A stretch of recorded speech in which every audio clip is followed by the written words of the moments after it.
दिवाली और छठ के चलते दिल्ली स्टेशन पर यात्रियों की भीड़ को कंट्रोल करने के लिए रेलवे ने पूरी तैयारी कर ली है। रेलवे ने यात्रियों की सहूलियत के लिए होल्डिंग एरिया तैयार करने को लेकर स्पेशल ट्रेन शुरू करने, नए प्लेटफॉर्म बनाने और उनकी मदद के लिए रिटायर्ड रेलवे कर्मचारियों को भी तैनात करने का फैसला किया है।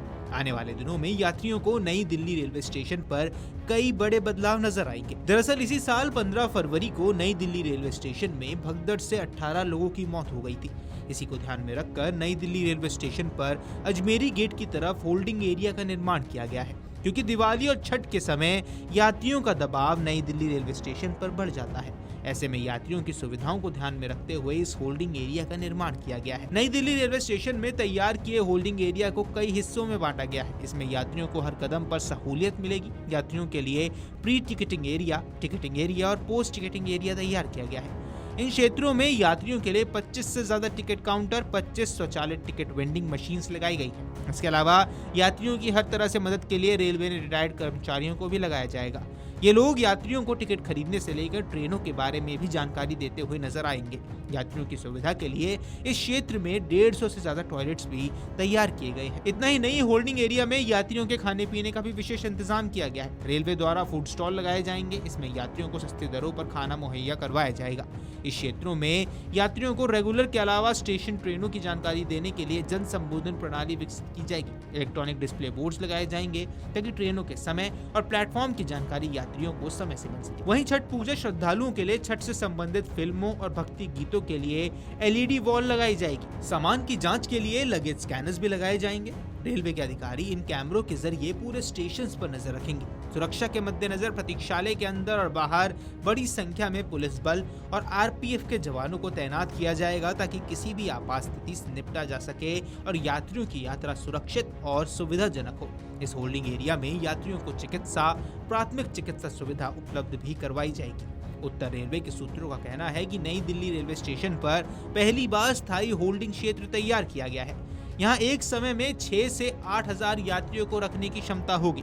अनारक्षित टिकट के यात्री पहले यहाँ आएंगे और गाड़ी का समय होने पर उन्हें भीतर ले जाया जाएगा। स्पेशल ट्रेनों को प्लेटफॉर्म नंबर 1 से चलाया जाएगा, इसलिए ये होल्डिंग एरिया प्लेटफॉर्म नंबर 1 के पास ही बनाया गया है। इसके अलावा विशेष रेलगाड़ियों के परिचालन समय में भी थोड़ा बदलाव किया गया है। पहले अधिकांश विशेष रेलगाड़ियां शाम से चलाई जाती थी, लेकिन इस वर्ष इन्हें दिन में भी अलग अलग समय पर चलाया जाएगा, जिससे एक समय पर स्टेशन में भीड़ एकत्रित नहीं होगी।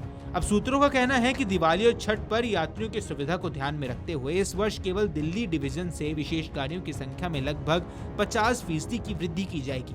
साथ ही यात्रियों के दबाव का आकलन कर तुरंत रेलगाड़ी का परिचालन भी किया जाएगा, ताकि यात्री समय से अपने घर पहुंच सके। ट्रेन ऑन डिमांड को रेगुलर ट्रेनों के रूट पर चलाया जाएगा। उन ट्रेन स्टॉपेज को भी रेगुलर ट्रेनों की तरह होगा। रेलवे सूत्रों का कहना है कि स्पेशल ट्रेनों के अलावा कई ट्रेनों को बैकअप के रूप में भी तैयार किया गया है। किसी भी रूट पर जरूरत पड़ने पर आधे घंटे के भीतर इन ट्रेनों को तैयार कर स्टेशन पर यात्रियों के लिए लगा दिया जाएगा। यात्रियों की सुविधा को देखते हुए रेलवे ने पहली बार त्योहारों पर 5 नए प्लेटफॉर्म्स का इस्तेमाल किया है। इनमें से 3 नए प्लेटफॉर्म शकूर बस्ती स्टेशन पर, जबकि 2 नए प्लेटफॉर्म आनंद विहार स्टेशन पर बनाए गए हैं। पहली बार क्लोन ट्रेन को सफदरजंग स्टेशन से भी चलाया जा रहा है। दिवाली और छठ के चलते रेलवे स्टेशन पर यात्रियों का भारी दबाव रहेगा। ऐसे में सुरक्षा कर्मियों की ओर से रेलवे स्टेशन के सभी फुटओवर ब्रिज पर भी कड़ी निगरानी रखी जाएगी। रेलवे की कोशिश है कि यात्री फुटओवर ब्रिज का उपयोग किए बगैर स्टेशन में आसानी से प्रवेश कर सके। रेलवे ने स्टेशन परिसर के पुल और पुल की सीढ़ियों पर यात्रियों के बैठने पर भी सख्त प्रतिबंध लगा दिया है। प्रशासन ने स्पष्ट किया है कि यदि कोई यात्री इन नियमों का उल्लंघन करता है तो उसके खिलाफ उचित कानूनी कार्यवाही की जाएगी। वहीं यात्री सामान्य दिनों की तरह पहाड़गंज और अजमेरी गेट दोनों ओर से प्रवेश कर सकेंगे, लेकिन स्पेशल ट्रेन प्लेटफॉर्म 16 से ही चलेगी। अगर यात्रियों की संख्या बढ़ेगी तो अन्य प्लेटफॉर्म पे भी दिवाली छठ स्पेशल ट्रेनें चलाई जाएंगी। जिन यात्रियों के पास कंफर्म टिकट है वे स्टेशन में कहीं से भी प्रवेश कर सकेंगे, लेकिन स्पेशल ट्रेन से चलने वाले यात्रियों को एंट्री अजमेरी गेट पे ही मिलेगी। अगर यात्री गलती से पहाड़गंज की तरफ जाते हैं तो यात्रियों को वापस अजमेरी गेट प्लेटफॉर्म नंबर 16 की तरफ आना होगा। इसके लिए रेलवे ने एक ब्रिज भी डेडिकेट किया है, ताकि वे आसानी से पहुंच सके। त्योहारों के दिनों में कंफर्म टिकट वाले यात्रियों को ही प्लेटफॉर्म तक जाने की अनुमति होगी। रेलवे का कहना है कि सुरक्षा के दृष्टिकोण से रेलवे प्रोटेक्शन फोर्स और जीआरपी के जवानों को स्टेशन पर सुरक्षा व्यवस्था को सुनिश्चित करने के लिए लगाया जाएगा। प्लेटफॉर्म के प्रवेश द्वार पर भीड़ को नियंत्रित करने के लिए चेकिंग व्यवस्था को भी लागू किया जाएगा, जिससे यात्रियों की सुरक्षित यात्रा अनुभव प्राप्त हो सके। रेलवे ने अन्य यात्रियों से भी अनुरोध किया है कि यात्री अपनी ट्रेन के निर्धारित प्रस्थान समय से कम 1 घंटा पहले स्टेशन पहुंचे, ताकि भीड़ भाड़ से बच सके और आसानी से बोर्डिंग कर सके। अगर आप ये वीडियो YouTube पर देख रहे हैं तो हमारे चैनल को सब्सक्राइब कर बेल आइकन दबाएं और Facebook पर देख रहे हैं तो हमारे पेज को लाइक करें।